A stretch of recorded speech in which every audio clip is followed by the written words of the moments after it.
민주당이 전남 지역 시장 군수 후보를 확정해 발표했습니다. 현직 단체장 가운데 절반이 고배를 마셨습니다. 역사적인 남북 정상회담을 앞두고 중단됐던 남북 교류 사업에도 훈풍이 불고 있습니다. 스포츠와 문화예술 분야의 남북 협력이 탄력을 받을 것으로 보입니다. 학생들의 점심 식사를 택시로 운반하는 학교들이 있습니다. 농어촌 학교의 열악한 급식 환경 실태를 취재했습니다. 임을 위한 행진곡이 국내외 유명 작곡가들에 의해 대중적인 관현악곡으로 재탄생합니다. 여러분 안녕하십니까? 민주당이 전남 지역 시장 군수 후보 경선 결과를 발표했습니다. 현역 단체장들이 대거 탈락했는데요. 민주당 후보가 대부분 확정되면서 본선 대진표도 윤곽을 드러냈습니다. 박영훈 기자입니다. 더불어민주당 전남 시장 군수 경선 결과 공천이 확정된 13명의 후보들입니다. 여수 권세도, 순천 허석, 강진 이승옥, 장흥 박병동 예비후보는 현역 단체장을 제치고 이변을 일으키며 경선에서 승리했습니다. 신인 가산점과 탈당 등에 따른 감점이 승부를 가른 것으로 보입니다. 지금까지 드러난 6.13 지방선거 정당별 시장 군수 선거 대진표입니다. 여수시장 선거는 민주당 권세도, 나머지 정당은 아직 후보가 없습니다. 순천시장 선거는 민주당 허석, 민주평화당 이창용, 무소속 윤병철입니다. 나주시장 선거는 민주당 강행규, 민주평화당 김대동입니다. 광양시장 선거는 민주당 김재무, 바른미래당 김현옥, 무소속 이옥지입니다. 담양군수 선거는 민주당 최영식, 바른미래당 강승환, 무소속 김현석, 신동호, 전정철입니다. 장성군수 선거는 민주당 윤시석 예비후보만 공천이 확정된 상태입니다. 곡성군수 선거는 민주당 유근기, 정의당 박웅두, 무소속 강대광, 김광동, 양병식, 박정아입니다. 구례군수 선거는 민주당 김순호, 민주평화당 박인환, 무소속 전경태입니다. 고흥군수 선거는 민주당 공명민, 민주평화당 송기근입니다. 보성군수 선거는 민주당 김철우 예비후보가 공천이 확정됐고 민주평화당은 변재면 예비후보, 무소속은 하승환 예비후보가 등록한 상태입니다. 화순군수 선거는 민주당 구총권, 민주평화당 이모경입니다. 장흥군수 선거는 민주당 박병동 예비후보가 공천이 확정됐고 민주평화당은 김상국 예비후보, 무소속 정종순, 최경석, 조재현 후보가 출사표를 던졌습니다. 강진군수 선거는 민주당 이승옥, 민주평화당 곽영채입니다. 완도군수 선거는 민주당 신우철 예비후보가 공천이 확정됐습니다. 해남군수 선거는 민주당 이기룬, 민주평화당 명영관, 무소속 이정우입니다.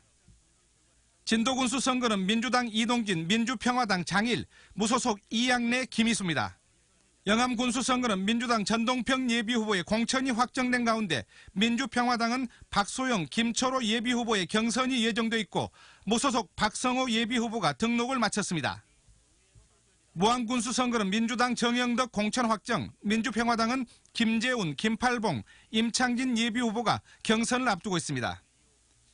영광군수 선거는 민주당 김준성, 민주평화당 김영관입니다.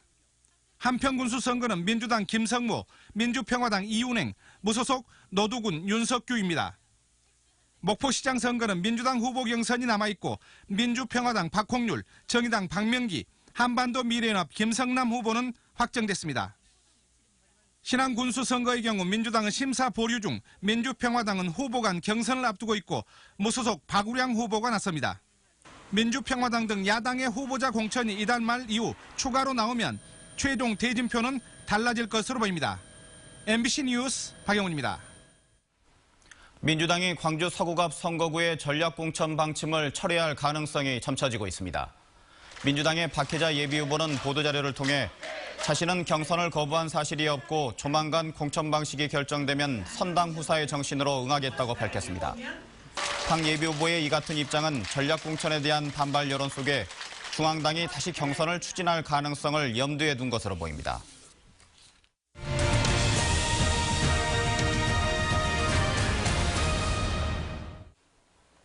사흘 뒤에 열리는 남북 정상회담이 잘만 되면 문화나 스포츠 교류가 크게 활성화될 겁니다.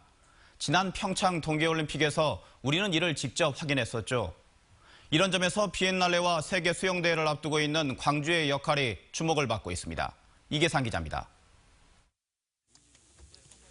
내년에 광주에서 열릴 세계 수영 선수권 대회는 남북 교류를 활성화시킬 또 하나의 스포츠 이벤트입니다. 남북 정상회담이 개최된 이후에 문화와 스포츠 분야의 남북 교류는 본물처럼 터질 가능성이 높습니다. 광주 수영대회 조직위원회는 대회 개막 300일을 앞두고 남북 문화예술 공연을 마련하고 100일을 앞둔 시점에는 남북 평화 음악제를 추진하는 등 대회 개막 때까지 남북이 함께하는 다채로운 문화 행사를 추진할 계획입니다. 대회 조직위는 정부 관계 부처와 협의를 거쳐서 남북 공동 행사를 성사시키고 북한 선수단의 참가도 확정 짓는 게 목표입니다. 또 우리 지방정부로서 해야 될 일이 무엇인가에 대해서 심도 깊은 준비들이 됐으면 좋겠습니다. 올해 가을에 치러질 광주 비엔날레에는 북한 미술 작품들이 첫 선을 보입니다.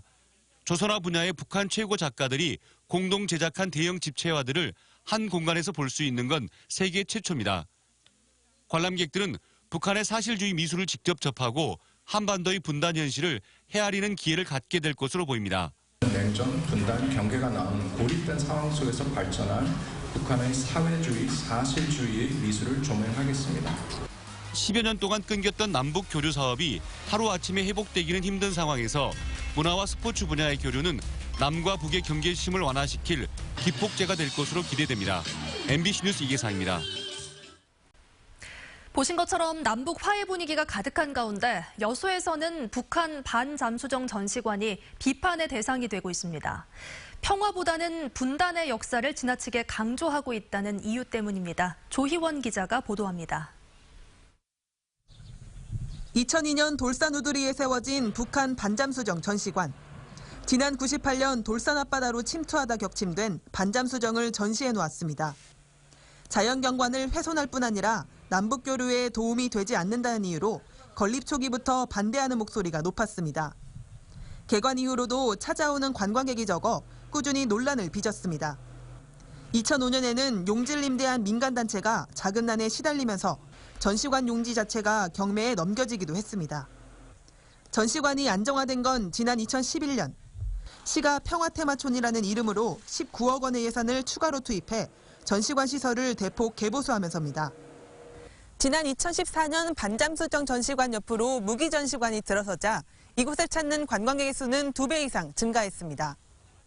전국 유명 관광지인 향해람 인근에 있는 데다 학생이나 군부대의 체험시설로 입소문이 나기 시작했기 때문입니다. 하지만 평화테마촌이라는 이름과 달리 잠수정과 각종 무기, 남침 역사가 지나치게 강조되고 있다는 지적이 나옵니다.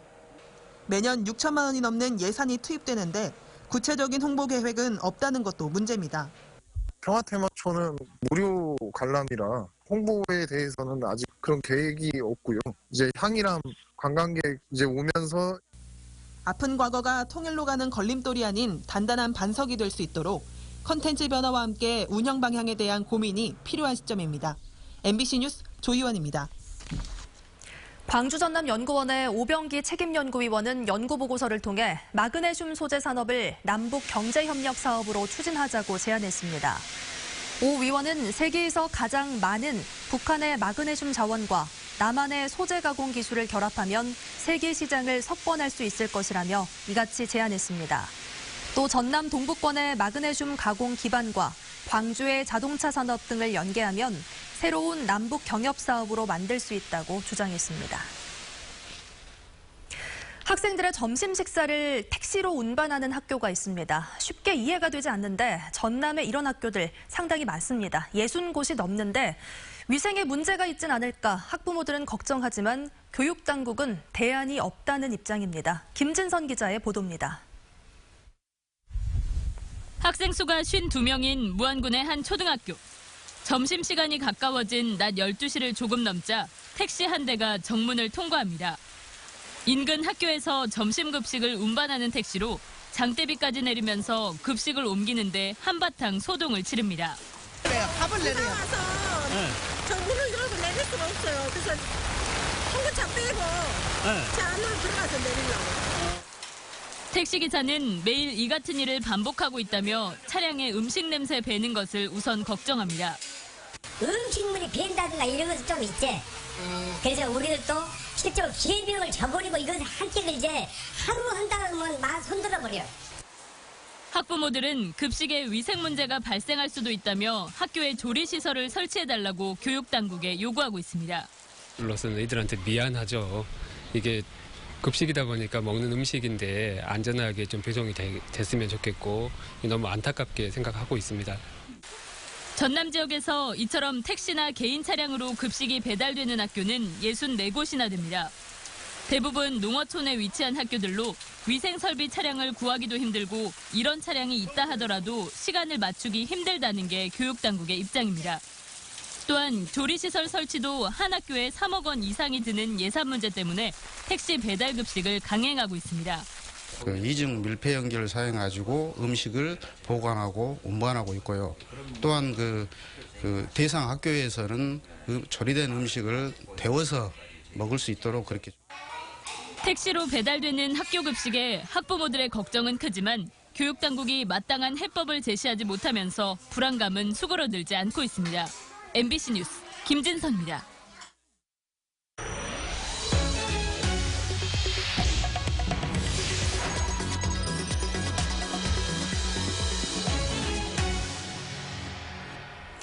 (5.18) 민중항쟁하면 떠오르는 노래 임을 위한 행진곡이 국내외 유명 작곡가 등에 의해 대중적인 관현악곡으로 재탄생됩니다. 작곡가 황우준 씨의 말을 들어보겠습니다. 광주에 대한 회상, 그다음에 광주에 대한 기록, 이제 이런 것들을 거기에 담아내면서 동시에 그것이 현재적 의미로서 어떻게 또 새롭게 기억되어야 하는가 라는 생각들을 좀 하면서 광주 항쟁 때 돌아가셨던 여러 제가 또 알고 있었던 지인분들을 한 분 한 분 떠올리면서 작품을 만들었습니다. 광주문화재단은 올해 5.18 기념일에 관현악곡으로 다시 태어난 임을 위한 행진곡 서곡과 교성곡을 처음으로 선보이고 국내외 투어도 진행할 계획입니다. 6월 개헌이 무산됨에 따라 5.18 정신의 헌법 전문 수록과 자치분권 등의 개헌 과제도 당장은 실현하기 어려워졌습니다.